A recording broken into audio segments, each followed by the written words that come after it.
Why Weeda can't hear me? Weeda can't hear me. Y'all let me know if you can hear me.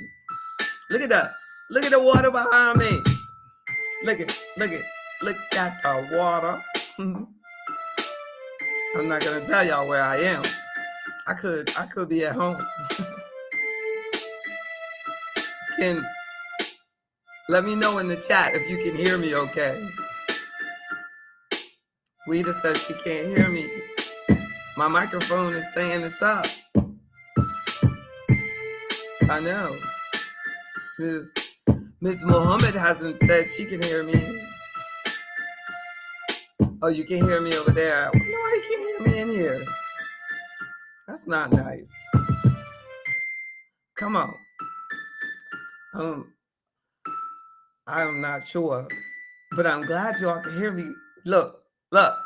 When you ask a question and then you don't respond, then I know you're not really listening. Give me some feedback. Give me some love. Yes, indeed. Fight back. Fight back. That's our topic tonight. I have been in classes all day and all day tomorrow, and we're just like, it's a interesting time, like over here with a lot of other brokers, and it's good, like investment advisors, wealth managers, we should call ourselves, you know, talking about, everything. And it made me think about, like, wow, how appropriate tonight's topic is about fighting back, politics, and your portfolio. That I thank God for trusting him, because the more and more I come to, financial things, the more and more I see that we have to trust God in our, decision making. Like, he's always helped. God has kept me ahead, and a lot of times, like we feel like, are we on the right track, or am I doing the right thing? And you don't know, because, like, when you're doing what God tells you to do, you're generally ahead. So you can't, like, look around and do what God is telling you to do and expect worldly approval of what you're doing. The steps that God is telling you to do are by faith. And when I look at the steps that I have taken, and now I see my cohorts in my industry trying to do what God had already instructed me to do, Reverend Bozeman, I tell you, that God had already instructed me, and I just, it made me think about you all, that I want to make sure that we don't have our echo. Wait a second. Because when you all come in the studio, you're gonna have echo, and I'm gonna put on my headset. They gave me some on the airplane. That was pretty much the only benefit of being first class in the morning. I was like, wonder why these first class tickets are not that expensive. And it's because when you're first class and it's first thing in the morning, there's nobody else up either. And they're not going to give you any food. But I did get headsets. And the man behind me, it was like 6 o'clock in the morning, and he ordered a drink. I said, oh my goodness. He going to make sure he gets his money. I'll tell you. You can't do everything that others tell you to do, or you think is cool, or and that it fits in. Look, I see them over there, but I'm afraid that those headsets might not have my microphone. they might just be like for listening. But Weta, um, Reverend Bozeman, well, you know what? It won't even have feedback. We're not gonna have an echo because when you come into the studio, because I have that in the home studio because I use my camera. Yeah. So like I only have one microphone here. So we won't be like go because in the home studio it has like all these different microphones. So then that's why it gives that feedback. Yeah. So we should be straight. I'm so being so foresightful that I don't even need to worry about that. But I know that some of you get so bothered by the echo. y'all, y'all be like, oh my goodness, the echo, echo, and you won't even check in.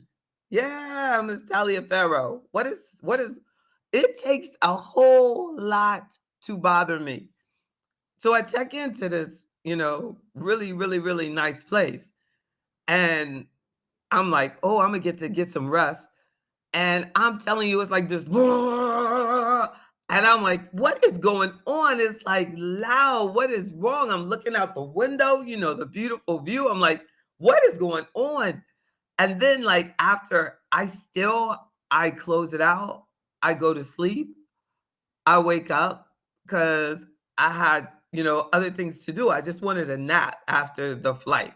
So I just, and I wake up and I see this letter.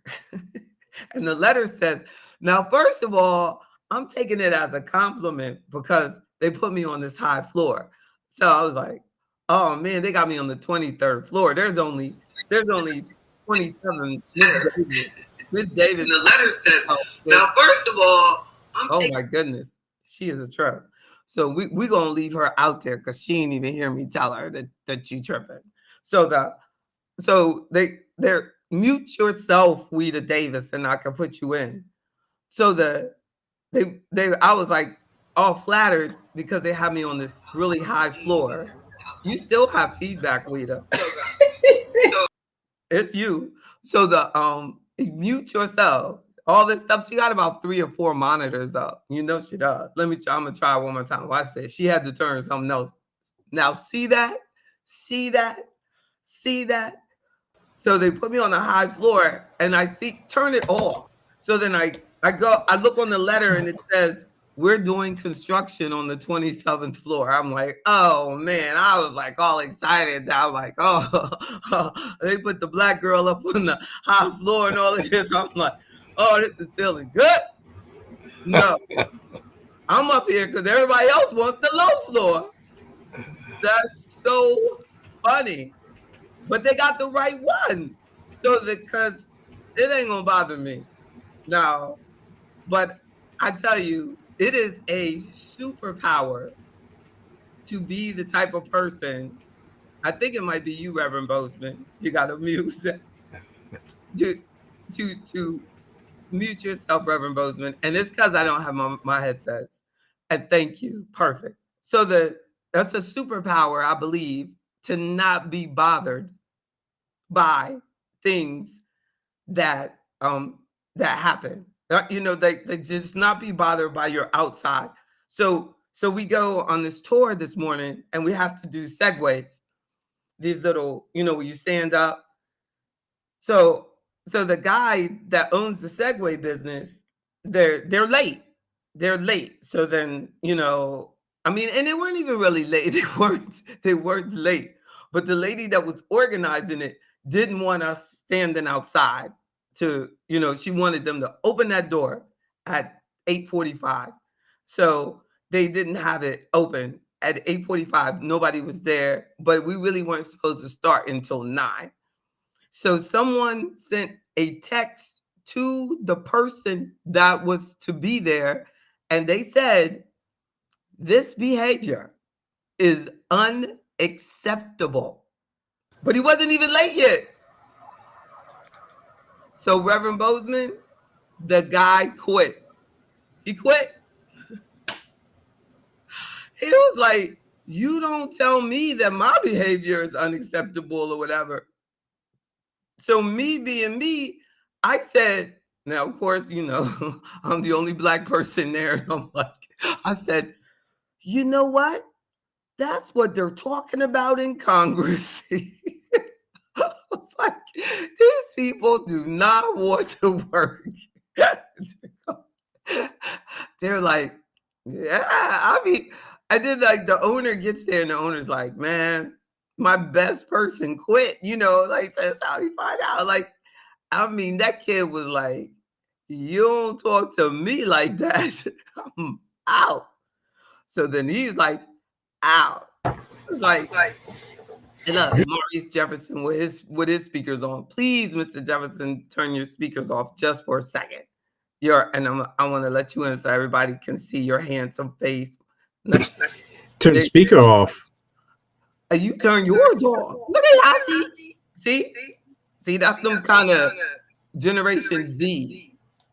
Generation Z people. So anyway, the guy quit, but I thought to the owner, I said, wow, it is something else being a small business owner in today's age because they know we are at, I'm just going to say it loud and proud. We are at the mercy of our employees. And anybody who says different is lying like that. Even what body of water is that behind you? I think it's Tampa Bay, but they have a couple of rivers coming through here. But I know that I'm in Tampa. But there's also a river. So there's like that, there's a couple of bodies of water I can see, but they're rivers and bays. I'm not anywhere near the ocean, right? So y'all gotta help me out. But no, we did our segues on what was called a river walk, but I think because it was a little bit farther over, and he said, "I'll let y'all know when we get to the river." So the bay must feed into the river, correct? That makes sense? Or the river feeds into the bay and the ocean. Yeah, there you go. Look at y'all looking all good.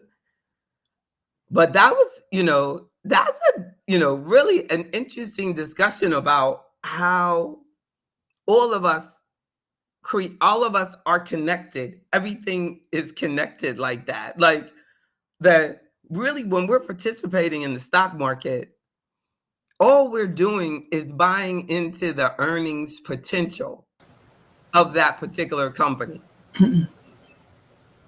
Like we're buying in the current earnings and the future earnings, but we're really buying into the future earnings potential of that company.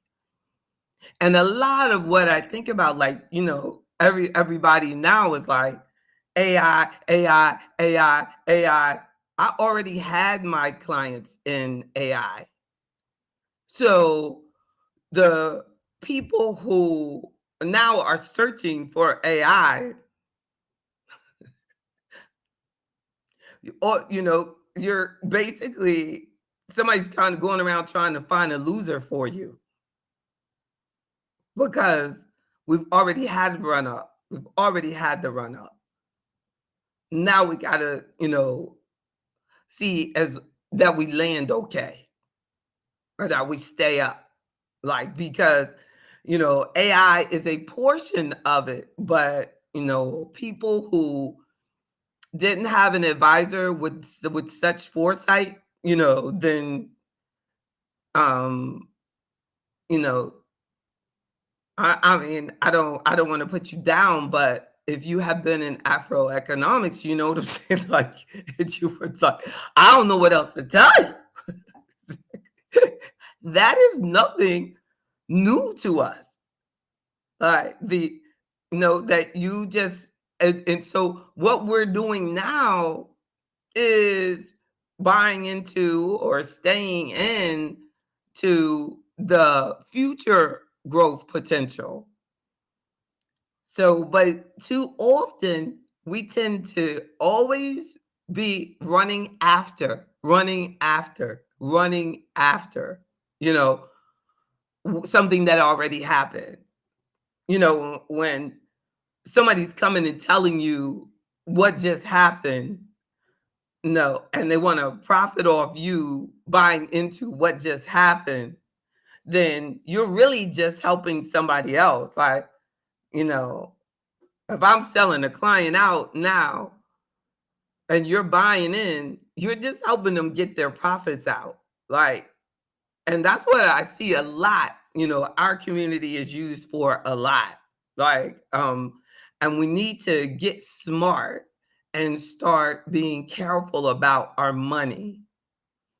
Congress can't do anything to a wise AfroEconomics member. Because we've always been conscious that there's always going to be this short-term volatility. There's always going to be this short-term volatility. So we're constantly in the training fight back mode. If you're not physically fit, you can't fight back. You can't fight at all. If you're not equipped to that, these are the things that are going to happen, emotionally, spiritually, most importantly, mentally and spiritually prepared, that there's always going to be this game being played. But I can't exactly explain it to you that, somebody's always going to be fucking with your money. I can't explain it to you that way. I have to develop a portfolio that is bracing you for your particular tolerance.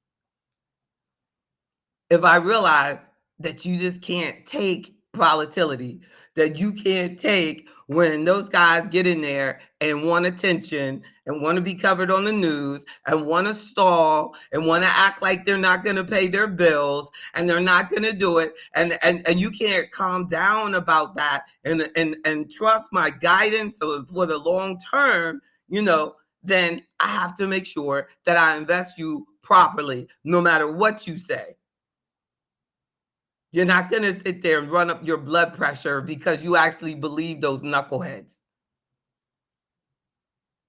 Because no matter how much research I show you from, the 70s, the 80s, 2008, all that's about, recovery and this and that, it doesn't matter. It doesn't matter, because that type of person is going to look at every opportunity to go psycho and waste their money. They're going to go for it. They're not going to want an advisor. They're not going to want, fortunately for me, they're not going to want to be with me anyway, because they go out of their way to self-sabotage. So they're going to be with some institution that's going to play with your mind, because a lot of money is made with playing with your mind. If they can keep you fear-based, that's how everybody else makes money off you. Keep you just with illogical, depending on this, like, this is really gonna make a difference.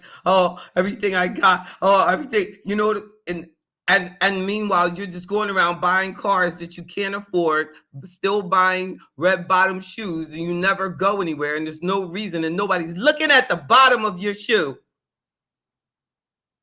You gotta take a special picture for me to see the bottom of your shoe.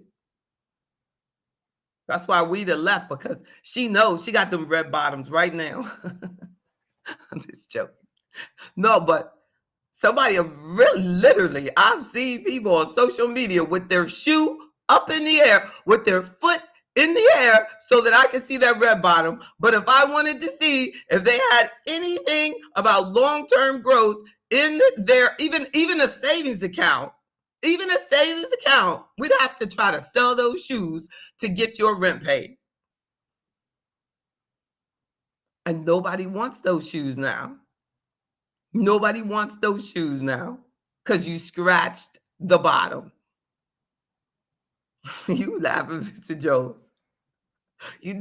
Somebody out there taping I know you don't, Weeda. She said she gonna waste her money on her Hellcat, but you're gonna get you're gonna get a sponsor for your Hellcat and become a racer, right? You're gonna be racing that Hellcat, and you're gonna be amazing. In that Indy 500, there was only one woman driver. Did y'all see that Saturday? I was telling Mr. Jenkins. I said, Mr. Jenkins, you got me into this motorcycle racing now. I'm gonna sit here and watch this Indy 500. That is like a really dramatic start. Like, I love the way they start. Like, they all walk up on stage and everything. That was so cute. Bring their kids up. No, it's like, wow. And this guy wanted to win because it was going to be like his fourth time he won. It's going to be the last time he does it. Watch him be back because he lost. He'd be like, I can't go out like that. I gotta win again. I gotta win again. That's pretty much how it works. Like, you just can't stop, right, Queen Howard? Yeah. They gotta sit. She said they gotta sit uncomfortable so they can show them red bottoms. I know, right? Just irrational. But this is a time, if you want to fight back with what is going on in politics, it is the time to be very financially conscious so that you can look them straight in the eye and say, I really could care less how long you take to do this, because I have my emergency fund together. I have my investment advisor who has set up my portfolio appropriately for my risk level. And I don't have to worry about these short-term changes because I'm still going to eat regardless of how long y'all decide to take to pay your bills. I'm going to make sure mine get paid on time. But as long as we continue to put ourselves in credit card debt, and every time the Federal Reserve increases the interest rates, you got to pay more interest.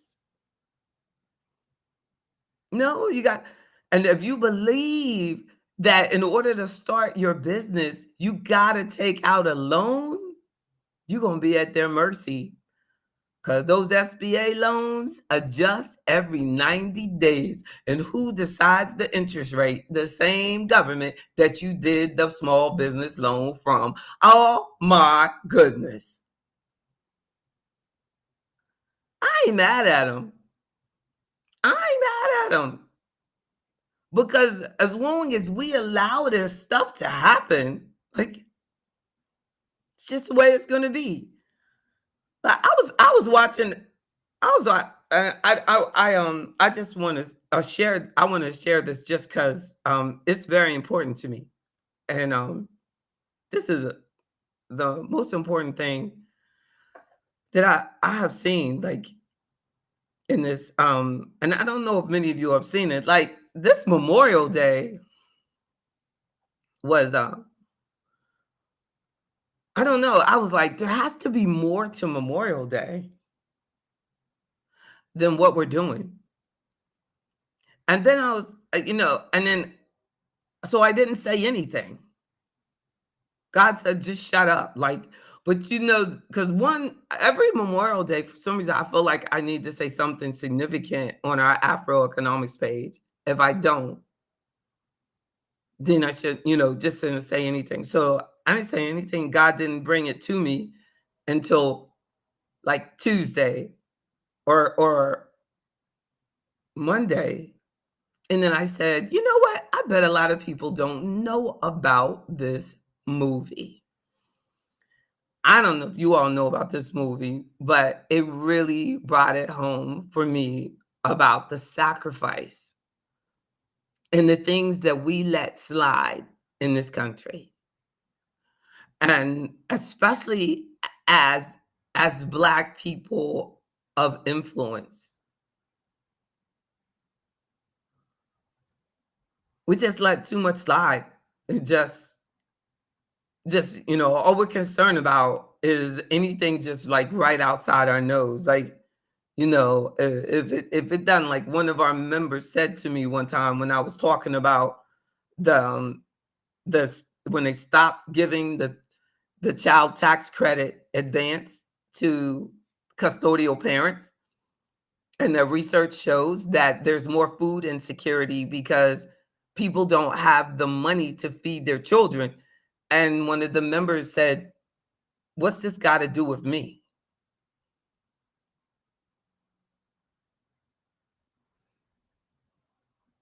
And she died like 6 months later.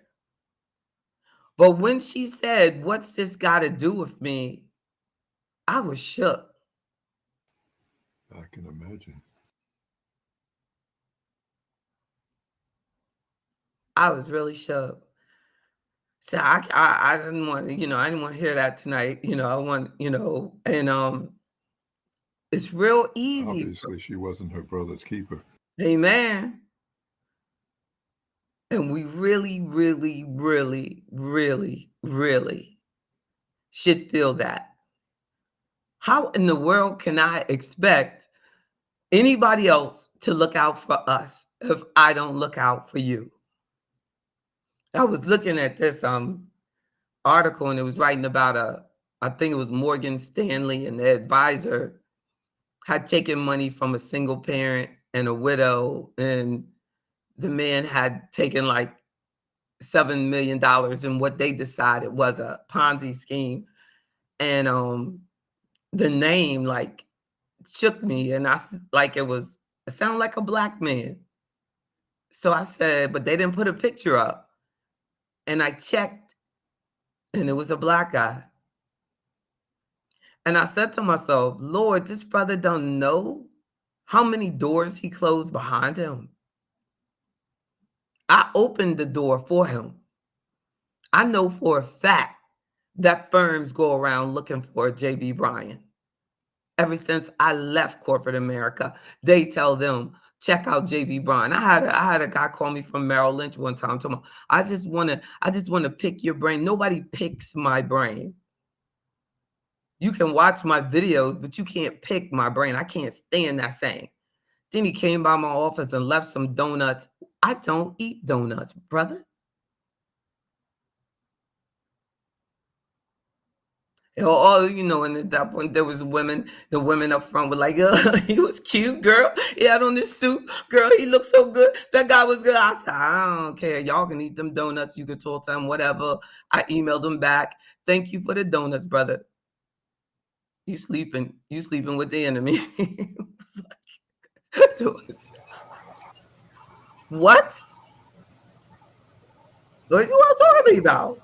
Now, if he was calling me saying I need a job, you know what I mean? Then we got something else to talk about. He was asking me how to become more successful. You know what I mean? For them, go to their classes. Donuts? Huh? But no. And this brother, like, use that name and took that money from those people. $7 million.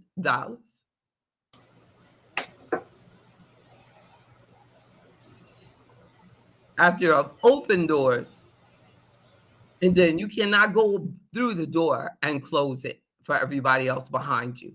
You have a responsibility. Every time I do the right thing by someone, every time my license stays clean, every time, you know what I mean? Every time God gives me an opportunity, I'm opening a door for someone else. So this movie is about a Black veteran, and it's a true story. It's a true story called Breaking. I've never heard of it. Have y'all ever heard of it? True freaking story. He was a disabled veteran.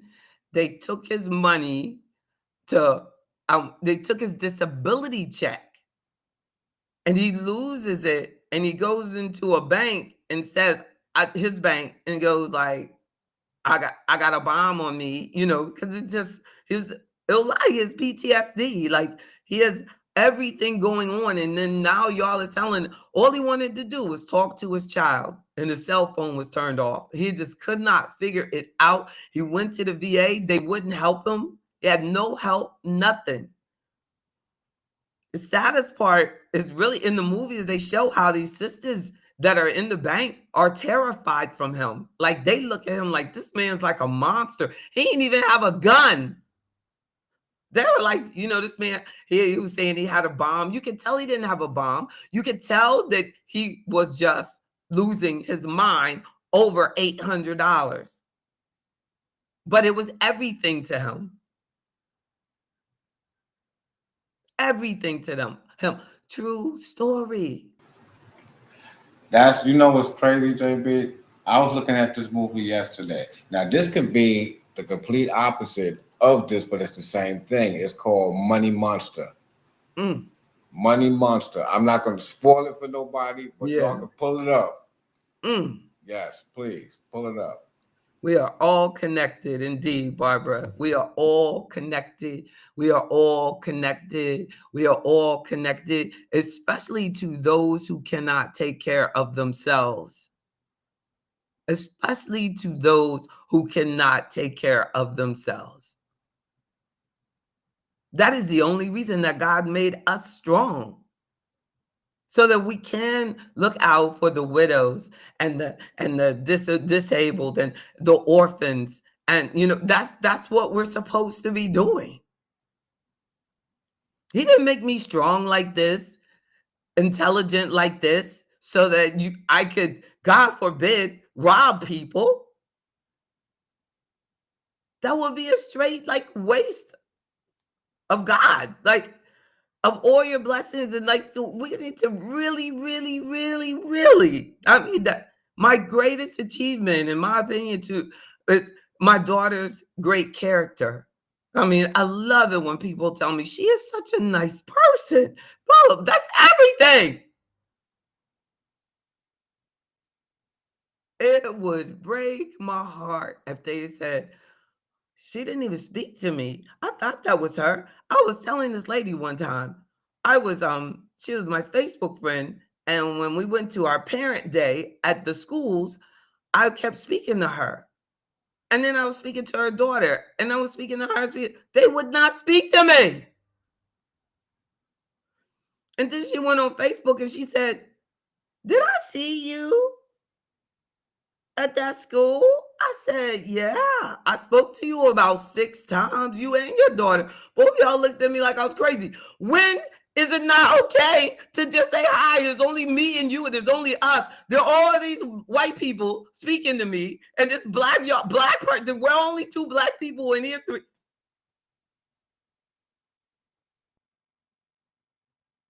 Somebody spoke to my child, and she didn't speak back because she didn't think she knew him. That makes no sense. How are you going to meet somebody? What is wrong? I better not catch none of y'all doing that. Oh my goodness. Character is everything. That's what's gonna get us through. That's how we fight back. We fight back with good character and strength and looking out for people. How about when that brother came in there, it was 2 black women. When he came in there, they could have said, look, this man, all he wants is his check. Look, y'all, let's just let's just help this man get this check. He, is obviously disabled. He was telling them all about, says, I'm not going to hurt y'all. I don't want y'all to get hurt. I just don't want y'all to. Oh my goodness. We can't. Don't allow ourselves to be in that type of, so as far as the Memorial Day and for our veterans, we definitely need to be more compassionate. There are so many homeless veterans. How are we going to have a Memorial Day celebration, but no reference to these things have to be fixed? Even when veterans return from the war, they could not depend on the government to give them loans to start their own businesses, nor could they, and they promised that they were going to give loans to everyone, but they skipped over Black men. And that impacts our wealth today. that impacts our wealth today, in my opinion, way more than home ownership. Because if you have a Black man that's given the opportunity to start his own business versus having to go work for the post office like most veterans had to do, if he had the opportunity to go start that business, he would have generations. His business would be way older than mine. How many Black businesses really are older than mine? And then take from that number the number that really just depends on government loans. We're getting down to small numbers. My business is almost 30 years and I'm still considered young. My business will be 30 years old in 2025. So imagine now we have some businesses like almost 100 years old. If the government had done what they said, and they would have children inheriting those millions of dollars. And Wawas could be Babas.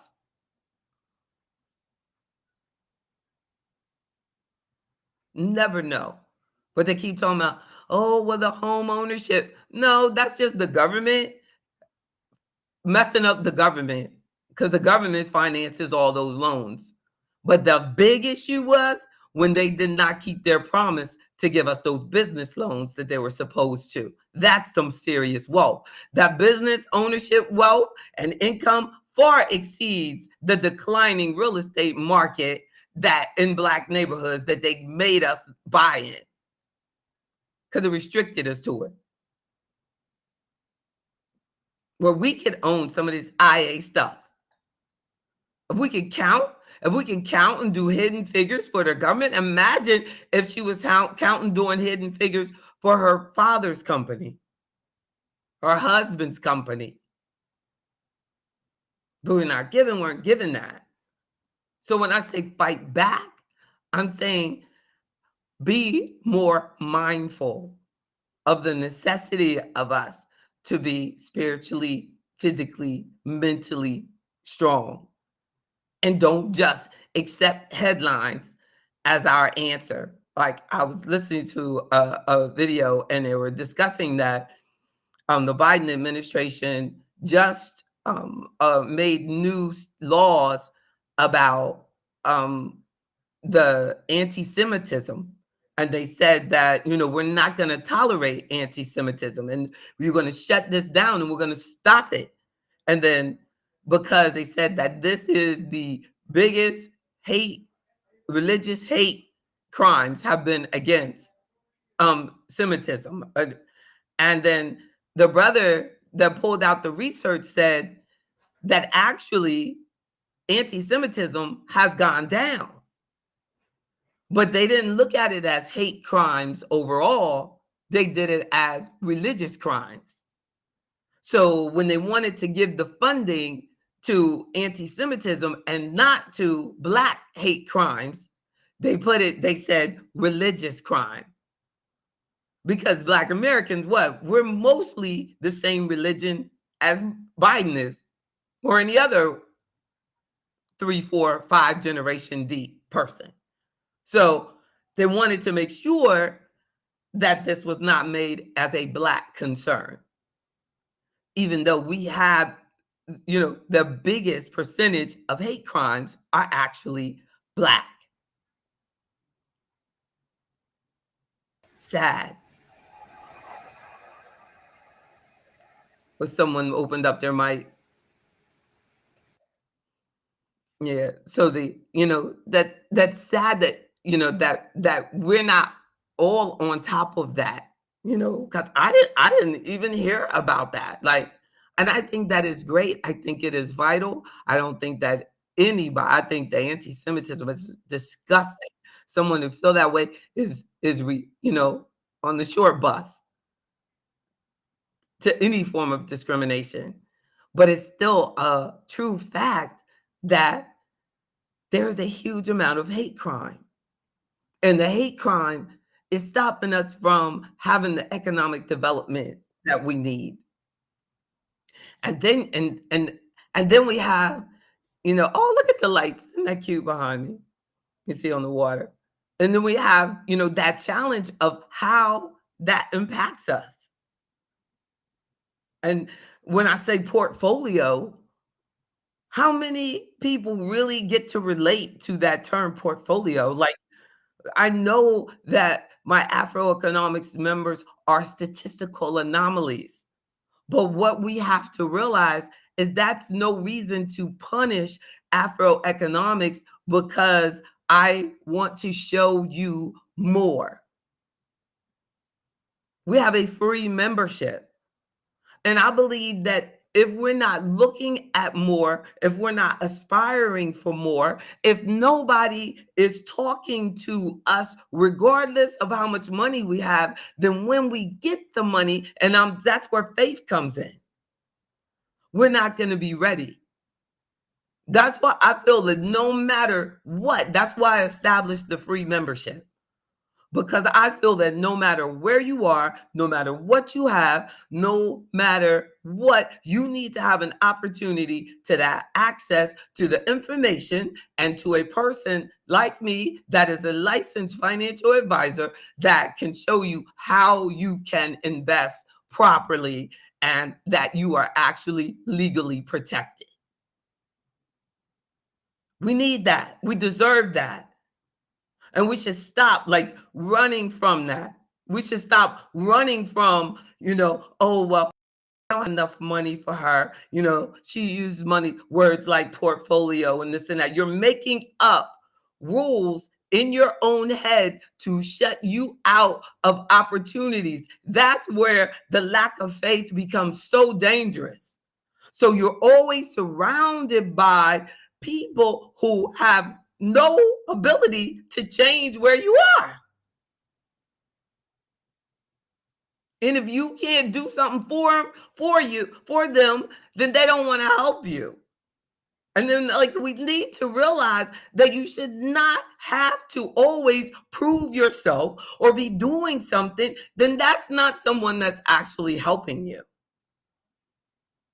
That's just called a salesperson. But AfroEconomics, even if you email me, I'm going to send you my book for free. I didn't even make the book by the grace of God. I'm not worried about how many I sell. It's most important to me that you read it. And anybody watching this will tell you that I'll give you the book for free. You come to one of my workshops, you do whatever. I email you the email copy. We have no excuse for not knowing the 10 principles of AfroEconomics. And I know that if you follow those 10 principles, you will have a better life. I guarantee you. I guarantee that. I guarantee that. All the way from legacy and thinking about why you do what you do down to the Black health and wealth, which is the last principle. Yeah, exactly. It's all your fault, Weta. You need to get on the airplane and come. No, but I do need to do a better job. Like once a person establishes their membership, to actually just put in the mail and ask Chelsea to do it, to send the printed copy, because I have all these copies of the book in my office. And it's just ready to mail out. So that it's too late now, Weta. I'm not gonna send it to you. But since you are the member of the year this year, I will send you the book. No, but for someone that's not a member, or if you are a free member, you can even get the email one. But I'm gonna send Weta the real one. And then look, we have a kids book, the kids legacy book. Then there's a coloring book. Then there's a workbook that goes with the regular book. You can email all of that. Yes, we're gonna get that to you. She's talking about that. What you doing, Queen Howard? Tell them fact. That's right. Yes. You saw someone saw that movie. Oh, Mr. Puryear saw that movie. That movie had me crying. The movie Breaking. I'm telling you, that actor, he is so good. But I was crying. I had to turn it off a couple times. When I start crying, it's just I can't take it. I can't take it. I can't take it. But I love things that are based on a true story. But you got to be ready to try. Bet you got to be ready. But I'm gonna tell you, like, so when we're talking about politics and your portfolio, like, you have to just some key things I want to use from my, I want to make sure in my notes, because that I was just talking from my heart right then. The stock market, um oh, you know, that it really depends how much stock market exposure that you have is depends on you, and that is where um we are personally working on it. I personally work on it so that my clients are not terrified. Like, to me, it is a big part to make sure that you sleep well at night. I wouldn't do what I do with Mr. Jones's portfolio if he was going to run me crazy, like, every time. Then it's very important, no matter what a person says, to make sure that they're according to their own risk tolerance. And here's one of, and we just kind of the same way, where I think, if anything, I had to slow them down. I had to, like make them a little bit less aggressive than they were when I met them. They're kind of like, oh, full steam ahead, but it's just like, okay, let's do some let's do some risk management here. And then at the same time, like, a speaker was saying today, and then this guy has like a podcast to talk to licensed advisors like me, and that's his audience. And he was talking about, like, when a client is like trying to be too conservative, and this is true, it's true, you have to tell them, like, do you realize what you're giving up, like, in exchange for this? Somebody is like, has little kids, and they're just like, well, I don't want this, I don't trust that technology stuff. I don't want none of that AI stuff. And I don't want, it's like, like, I have to, and it's true, I have to explain to them, okay, but this, based on history, could be our best chance to make sure that your kids get educated. It's like that, you know. And I realize this is your second set of kids, but if you want the second set to get educated too, then like, this is what we're gonna have to do, or consider doing. Or since you don't want to do that, then you have to just realize, like, you might not be able to pay for her wedding. And it kind of, wakes them up.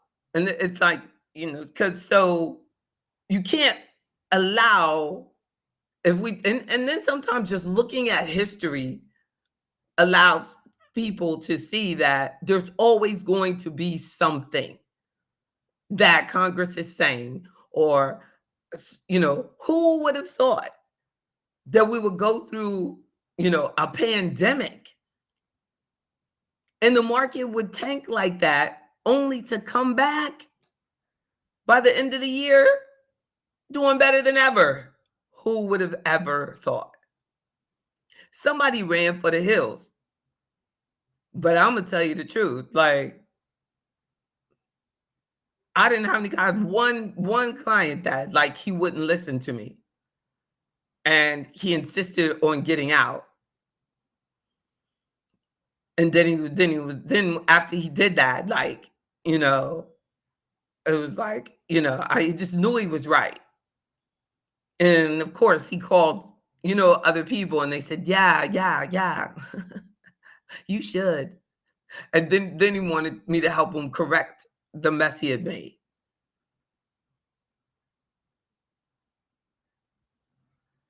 There is always someone who is going to profit off your nonsense. Can you think back one time where you were stupid that it didn't help somebody? It just didn't help you. That's one thing we can depend on. Our stupidity is profitable to somebody. So the less times that we can do something irrational, the richer we're going to be. Wow. That is like so poetic. Look, I'm a poet. T-shirt. That is T-shirt right there. T-shirt. Exactly. Stop making people money off your stupidity. Exactly.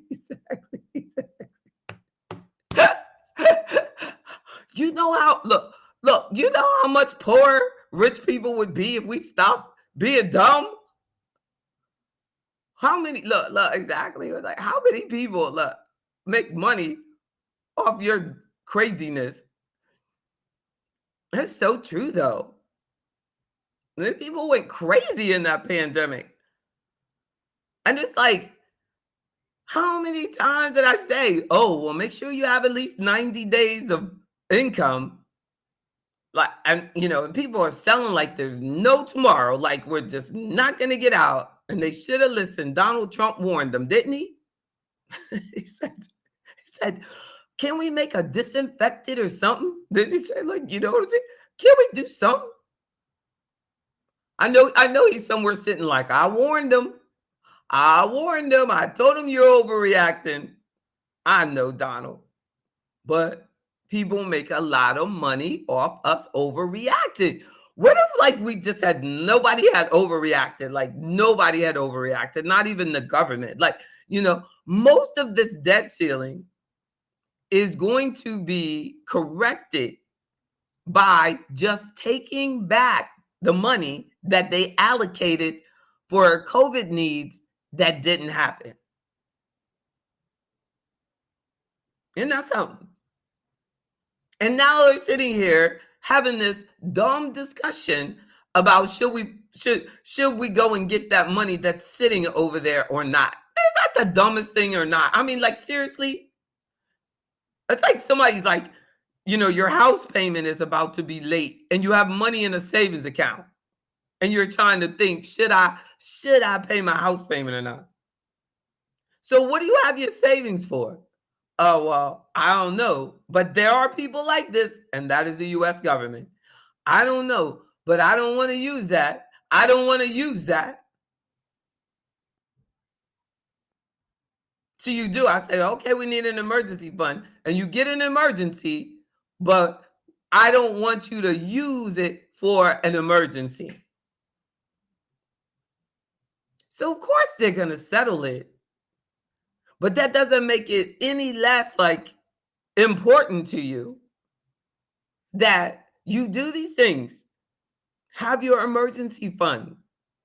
Avoid debt that has adjustable interest rates, because if we do go into this recession that is still projected, that a lot of us already feel a slowing down of money, a slowing down of people coming into your store.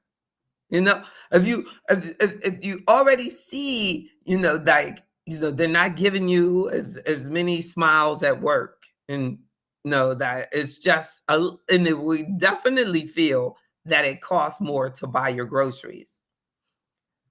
Listen, it is outrageous how much it costs to travel. I don't understand how people travel.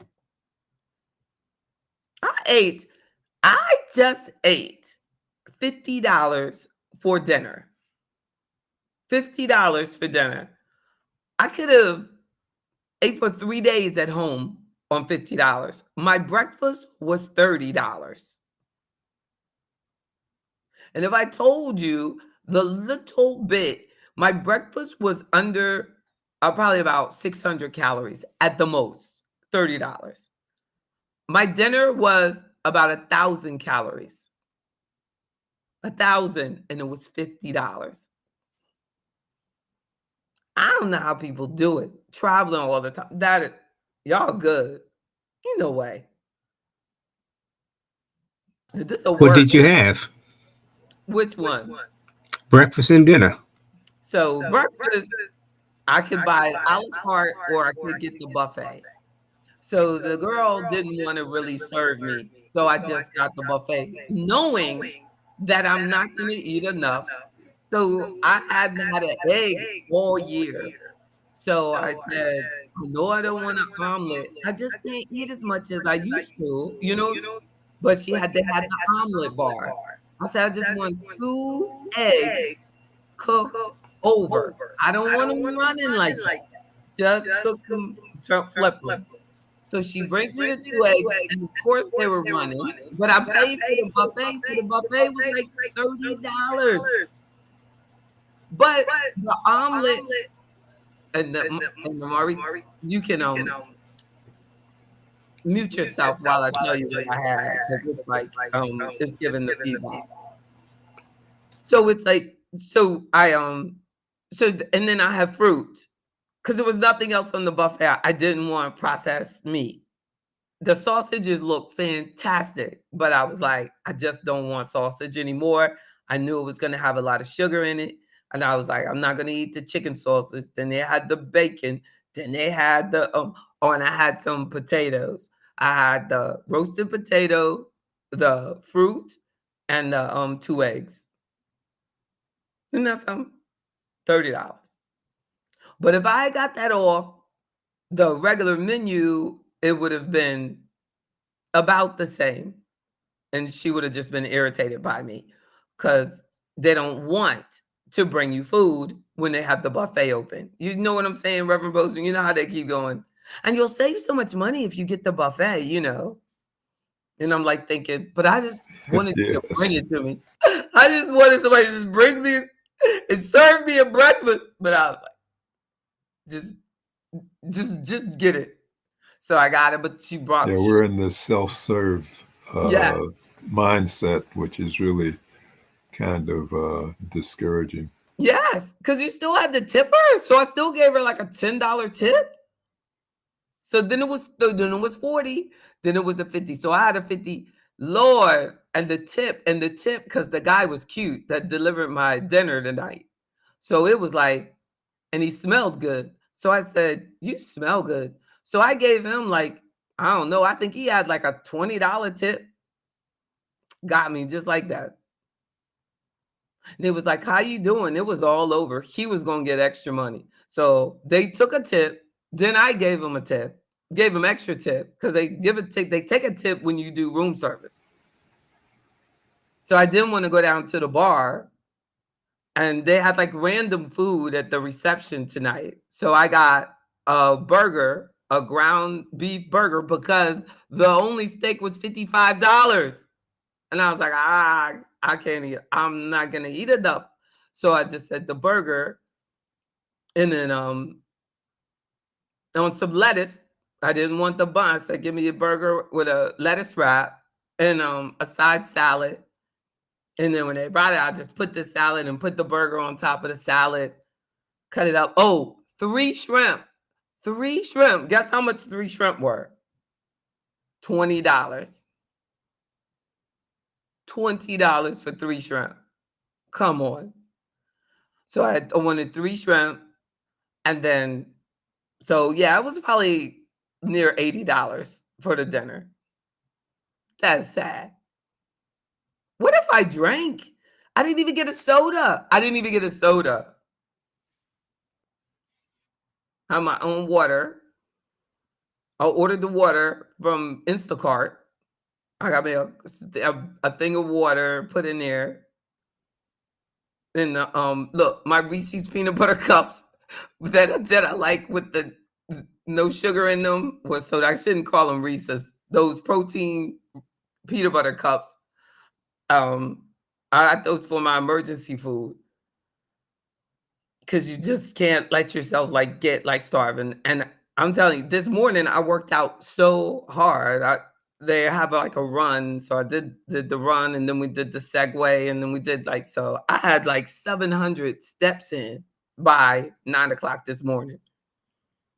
I got, but then after that, I only got 2,000 more. Once you start the meetings, So I only got 9,100 steps in for the day, but that's still that shows you how well you can do just by being active in the morning. You know, if you try, you got to try hard though. Mr. Jones, have you? I know I haven't been drinking enough water, but look at this lovely new cup here.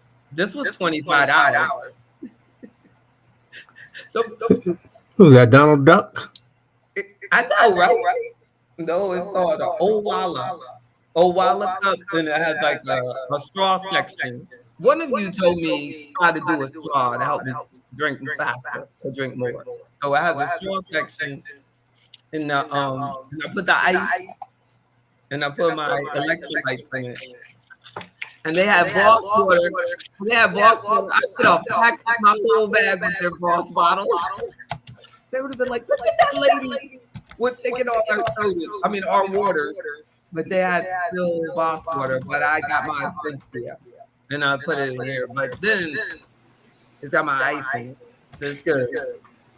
You can also get the little flavor packets, like the Crystal Light, or to add some flavor to your water. And don't forget the lemon. The lemon, you can always squeeze the fresh lemon in there too, or the lemon juice in the bottle. I told you won't do it. I'm so glad I used my headset in the studio because it's doing that feedback thing on me. I'm sorry, y'all. But I just thank God that y'all hung out with me tonight when I'm out of town. Because y'all are my only friends. I love y'all. You really should come next year. You know, I come to Florida at least once a year. I know Queen Howard is giving my feedback. But we'll turn off your mic one more time. And I know.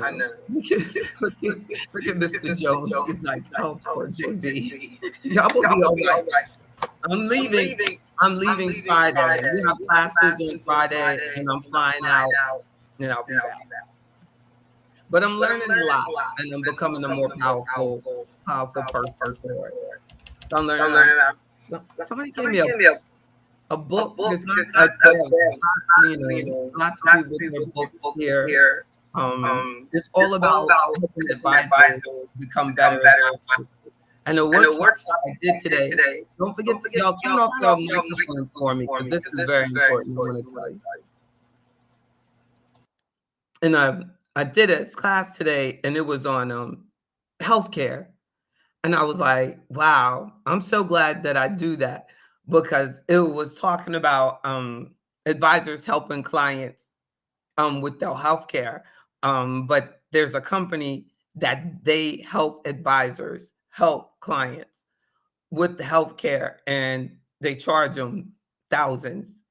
And that's what I do included in your AfroEconomics membership automatically.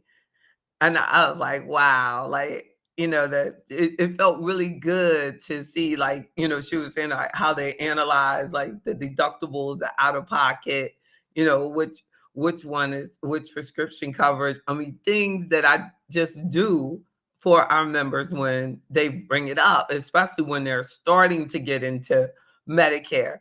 But that's something that we really should do once a year. Like, and I'm gonna do more. I'm gonna put it also on the a website so that you all will remember that that's a part of membership.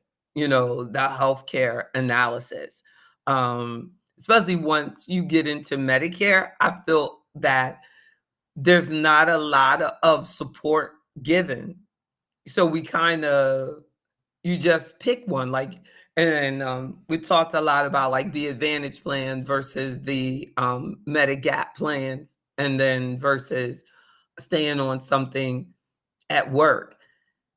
And so it just kind of brought home that what we do is vital, no matter like how much like people are making. And they were kind of speaking to a very, very high net worth person, but no matter what, that it's an issue. Like, I want to see clients do more planning on when they're about to do something that's going to increase their Medicare premium, for me to have more opportunities to stop them. And it's so good that we have our members only meetings each Friday, so that I stay on the top of your mind that, hey, we need to, um, that when you have this health insurance question, that you remember, oh, wow, JB's licensed in health insurance. Like, but there are a lot of people who have an advisor that's not licensed in it. So they don't know anything about it. So they have to outsource it and get someone else to look at it. And only thing that I won't do is, I don't sell it. I don't try to make a market in Medicare, because I just want to stay in an unbiased position. Like, just help you, look at them, and then you choose, and show which one is going to help you. But one year I did. I was signed up, and I said I was going to do, Medicare, but it's I'm like, no, let someone else, sell it. Let me help you as your advisor choose which product, so that these salespeople are just coming at us with the different products. Then I help you analyze it, and then we choose. But sometimes, and too often, you all get with the salespeople and you choose it based on, this is the cheapest one, and you don't have a true understanding from a risk perspective which one will protect you from the most out of pocket. So you might get the cheapest one, but you need to know that that one, the maximum out of pocket is $25,000. This other one might cost you a little bit more every month, but the maximum you'll ever have to spend is, say, $10,000. And you just need to know that. No, you just need to, know that, and look at it. We kind of skip over that. So from a political perspective, they're supposed to be developing a new, like, maximum out of pocket for Medicare programs starting in 2025. But now you can have some huge out of pocket expenses for our seniors on Medicare. So, I was glad to see that. And then I saw this other group was saying they had just added on a separate, like, tax department just for tax prep, and they were like saying it doesn't make any profit, but they just do that to just, like, so that they can see it. What is it for us? That's a part of AfroEconomics. We do tax planning all the time, and I'll review your return, before you hit the submit button, if you want to do it. And so it just, was confirmation that we are on the right track. Now, if each of you maximize it and make sure that we're going over these things and we look at it, that's, a different story. You have to help me help you.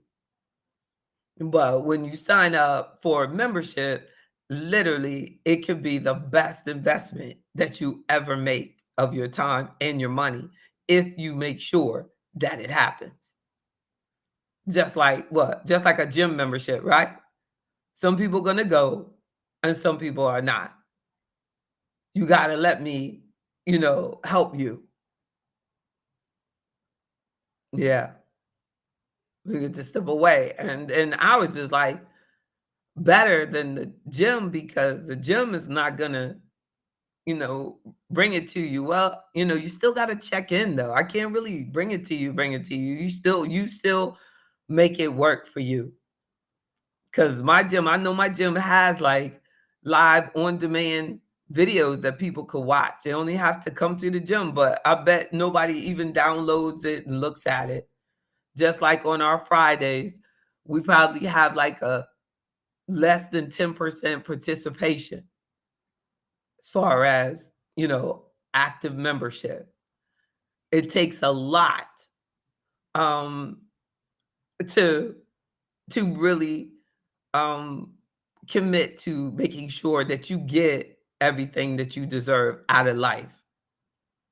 What does Les Brown say? Like, a lot. They said a lot of the biggest, something like the place of dreams or whatever is in the graveyard. Like a lot of people just never pursue completely or achieve everything that they can in life, right? Because they just say, I would if I could, but they just don't. Were you going to say something, Reverend Bozeman? No, I was going to agree with you on Les Brown saying that about the dreams in the graveyard. People decide they're going to do something and then they never act on it. Never. So deciding and acting on it are two different things. Yeah, like I was telling you the other day about track. And I signed up for like 5 track meets. And that is, but once I started powerlifting, and I never, I always wanted to do that. Like once you start doing things you always dreamed of, then you start thinking, wow, I can make other dreams come true. True that. But we got to do that first one. We got to do that first one. And when I do that, once I did that, and I'm like, look at me. I'm breaking records. But I could have just been sitting at home. I would have never known. Never known. Yeah. I did today when I was riding on the Segway, I was like, I can do this. I was like afraid, but then I was like, remember, you ride a motorcycle. You can do a Segway. You can do this thing. And then it was like, you got to really use your toes. The thing is harder than it looks. Because the control is in your toes. You go forward with your toes, and then you go backwards with your heel. And you hit the heel. But I was like, I'm going to figure this out. And this girl told me that there's this picture going around of me on the Segway terrified. Isn't that sad? I said, that's okay, because by the time I finished, I was right behind the instructor. I was leading the way. They said, oh, really? I was like, yeah, see, but nobody showed that picture. Nobody showed that picture. They know. The sister was. By the way, that outfit you had, the leathers you had on the other day were really fly. Thank you. With my HD. That's how a client sent me that picture. I guess I had uploaded it to her when I got to Myrtle Beach that year. No, I had that. That was the end of a long day of riding. Isn't that something? I looked like I was just waking up. We got to Myrtle Beach, and I was like, I want to go some more. Where we going now? We're going to Weeda's house. Let's go. I was ready to go. I had to get back. I know. My mother was like, I like that motor. I like that motorcycle boy. I was like, look. The bike is gone. It's totaled. I'm a Boosa girl now. Even Harley stopped making that bike. I was heartbroken too. But you move forward. But I love my Boosa. Oh, you saw that pic too, Miss Davis. Yeah, that was a good. But look, I know it's just. And I remember when I first wanted to start riding motorcycles in 2004. Yeah, and I was like, I want to learn how to do this. And I did. I paid a private instructor. Then I took a group class. And I remember going to a group class one time, and they kicked somebody out because they kept dropping the bike. I was like, I'm so glad I did. I'm glad I had the private lessons. They told that girl, you are a danger to yourself and others. You have to go. And it was only me and her, the only two females in the class. I was like, and the bikes in the class, like you can't take your bike to the class. They give you these little 250s. Have you ever done that class, Rita? Like, there's these little like lawnmower bikes. But that girl kept dropping the bike. She was like, and she would just go, bam, bam. And then one time she fell. And it was like down, and that man was, I know he didn't want to. And he was just like, ma'am, you're going to have to go. I think if you hit the ground, like you have to go. It was something. I was like, oh man. And then I was nervous. I was like, I'm the only girl left. I gotta make it. But it was something else. But those classes, anybody out there that wants to ride, definitely do those classes until you know what you're doing. Don't play.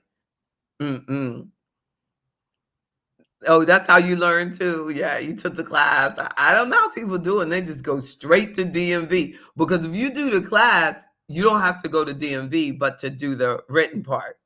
You do the class, they give you a certificate, and you're good. So, and then you take that part from the class back to DMV. I would not want to do with DMV to prove to them that I can ride. I don't know. That would be hard. But that's so. In closing out, the bottom line is, I think that with if I had to make a conclusion, and I want each of you, and I'm gonna figure out how to mute to tell me what you think, but I do not think that Congress is going to make a conclusion on this tomorrow. That they're going to extend the date, and they're going to give them more time, and then everything is going to be okay. But the important part is that your money and your household finances need to be poised for your specific financial goals and needs. And it cannot be undervalued nor underestimated, the value of having a trusted financial advisor that you are communicating with uniquely about what's important to you.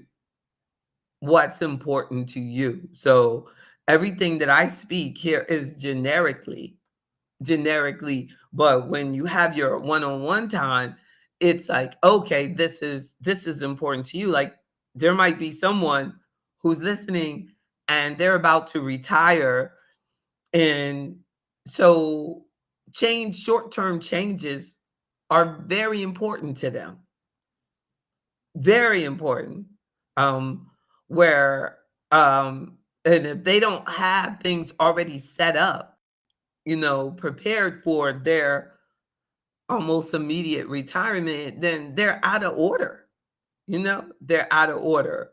You don't, want to develop a relationship with a financial advisor upon death, that somebody died and now you got to get a financial advisor. No. Upon retirement. No. You want to have a relationship with a trusted advisor throughout your life, at least your professional career, preferably. That in a perfect world, yes. And that's what AfroEconomics is for, is to stop you from being a victim of anybody can be nice to you for a short period of time. But if you have a relationship with an advisor for several years before you retire, that really does take a commitment of them to you. That takes, some time. Consistency, to me, is the greatest show of love and appreciation.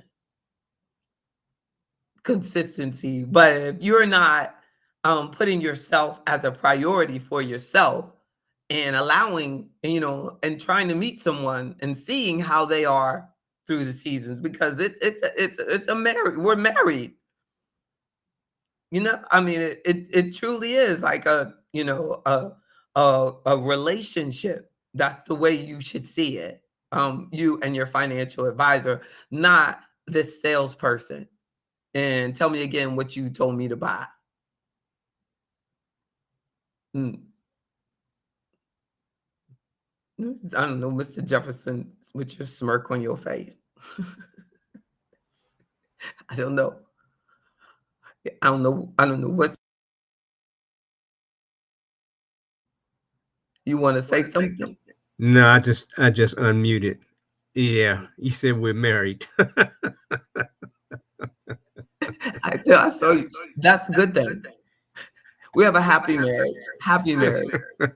Marriage in its best sense. That's right. The type of marriage that lasts forever and ever. Like in the Little Mermaid. Don't get me started on that. Yeah, Barbara was saying she moved it to the fifth last week, but they say they're trying to get it done by tomorrow.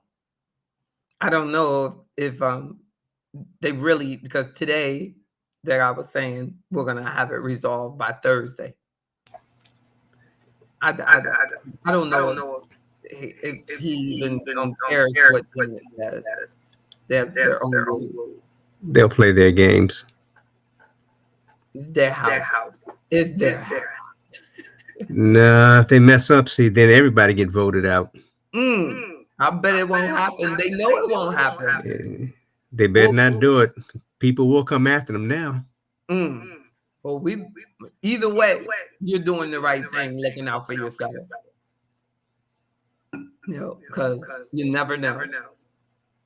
Janet will be like, you have until the end of June, and then you have all these retired people worried that there's no reason to the end of the June, to the end of July. So just take care of yourself, and you can't be too careful. And just making sure. One thing, and Maurice, hear you review for me. Be careful with your purchases now. A lot of things, in my opinion, are overpriced, like real estate and vehicles. If you don't have to, this might not be the time for you to make some major purchases, or at least let's talk about it, before you do. Sometimes you think that you have to do things that you really don't have to do. So be careful on the things that you make up in your mind. Limit your excess spending. Consider making a budget, and make sure you have your emergency fund together and accessible with no penalties. And do you have any things that are adjustable in their interest rate, like credit cards or a ballooning mortgage loan? You may really want to talk to me about those things. Pay off high interest things as quickly as possible. Definitely prepare to start paying student loans back again. Yeah, they coming for you. And on your investment portfolios, if I haven't reviewed them, remember that once you join AfroEconomics, that reviewing your benefits at work, health insurance, life insurance, disability, whatever coverages they have at work, and the 401k, of course, are all part of the benefits of AfroEconomics. So if you're not on, get on, get yourself as a financial priority for yourself. It's funny, like when people talk about self-care, they never talk about things like that. Self-care is making sure that you're not stressing about money.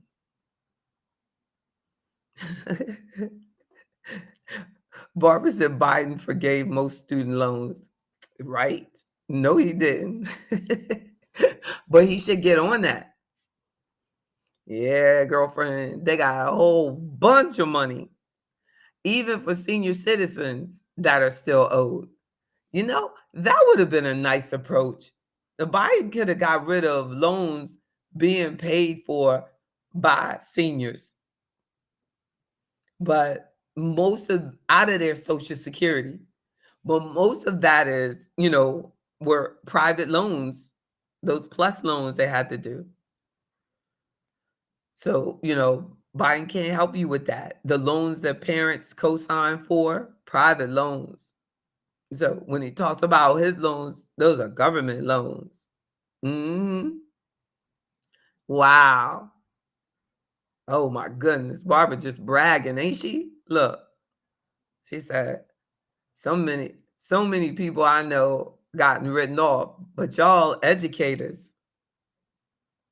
So somebody gonna get mad like me. I'm just joking. No, thank God my school loans got done a long time ago. But I should get mad though, because why didn't they give me some money?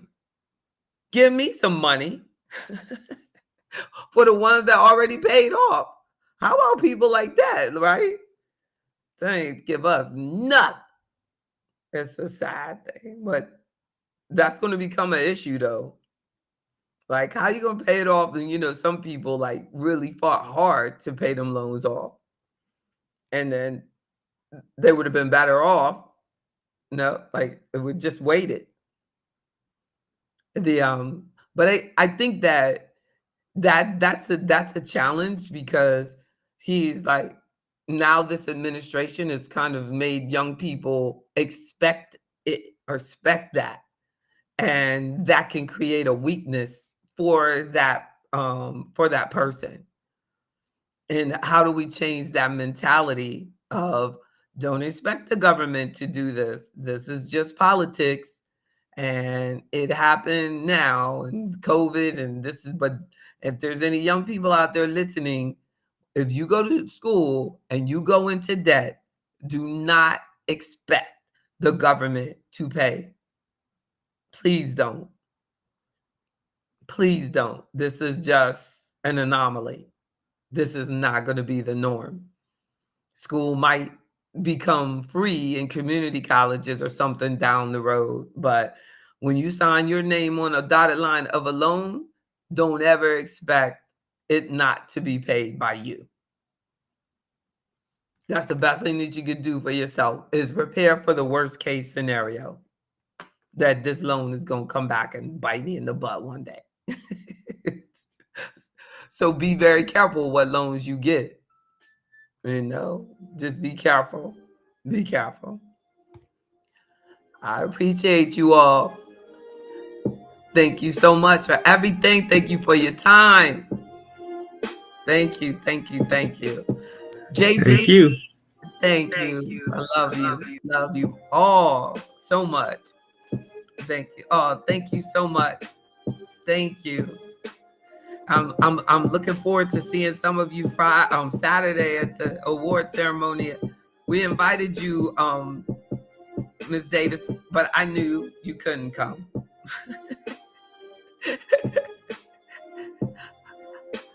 I said she ain't coming. I spoke to Chelsea this afternoon. I got a couple of questions for you about that, but I'm also on your schedule for the end of June. Okay. Oh, great. Yeah. Fantastic. I'm gonna call I'm gonna ask Chelsea to call Mr. Jefferson tomorrow. See if Mr. HOA is coming down to Richmond on Saturday.